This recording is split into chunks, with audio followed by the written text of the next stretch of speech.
I just wanted to make another quick video as a footnote / postscript to my previous video to ZJ's girlfriend Heather, whose video regarding her misinformed views about sex-positive feminism I was responding to. There was another thing that I actually forgot to mention, and it was something that really stuck in my craw, but when I was typing out the script it slipped my mind, so I really did feel the need to address this oversight as soon as I realized my mistake. There was a segment where you were talking, Heather, about how sex-positive feminists don't really challenge ideals so much as they add more options for ideals within the confines of the medium. One of the things you mentioned as an example of this, as something that you listed as not previously considered sexy, was fat acceptance.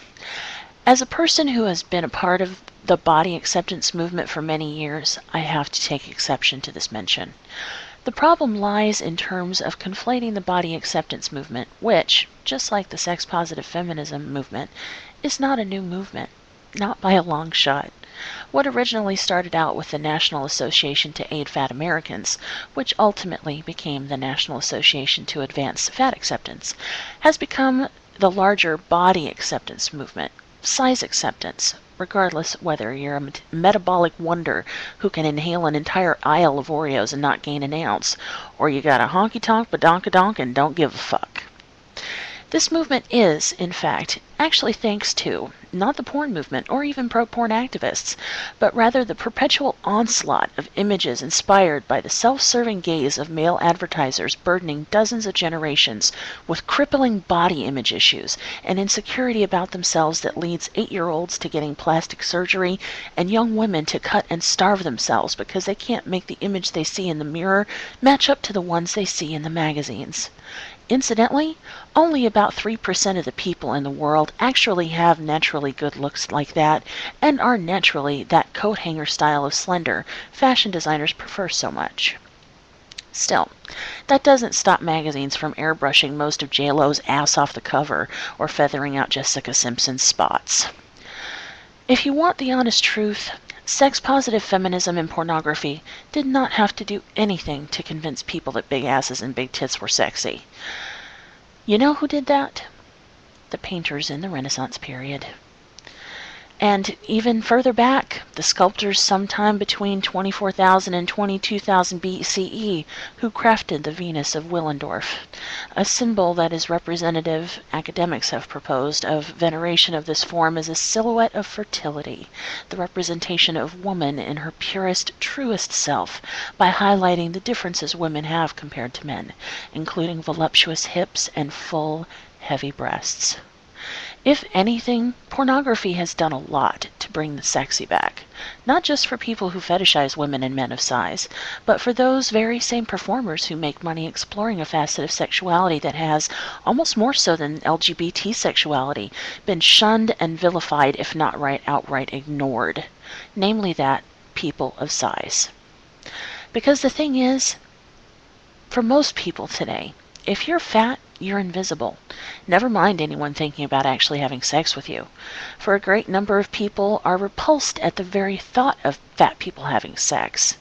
Yet, strangely enough, the average size for women these days is a 16 or an 18. All that paranoid blather about the obesity epidemic aside, the fact is there are fat people out there having sex with each other, and there are skinny people out there who want to fuck fat people and vice versa. Once again, the problem is with visibility.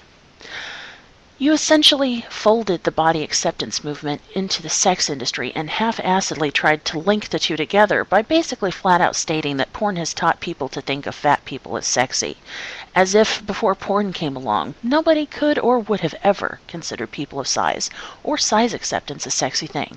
No, not at all. It's true.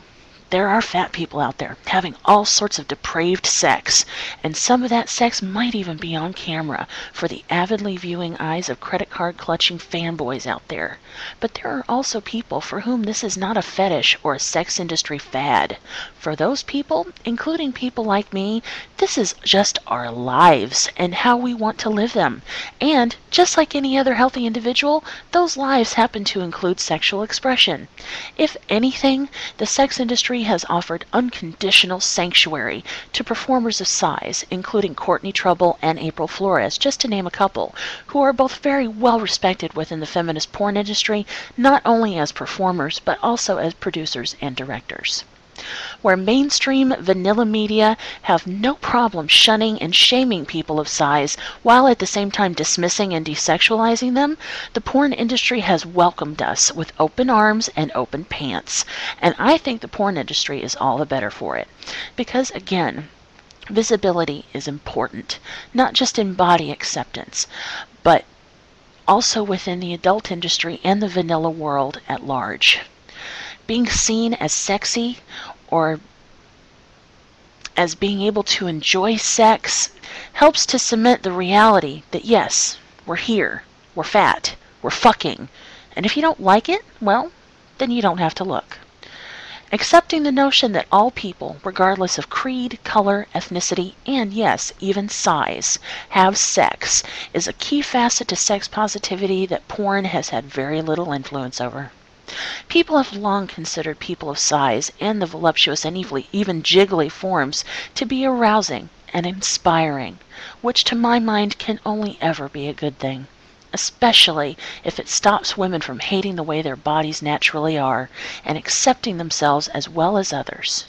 Because really, if you're as in favor of women being empowered as you claim to be, shouldn't you start with the one woman you know best? Yourself? I know I'd certainly like to think so.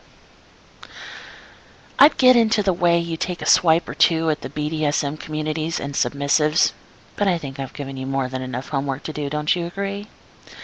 Anyway, thanks for your time and attention. Peace.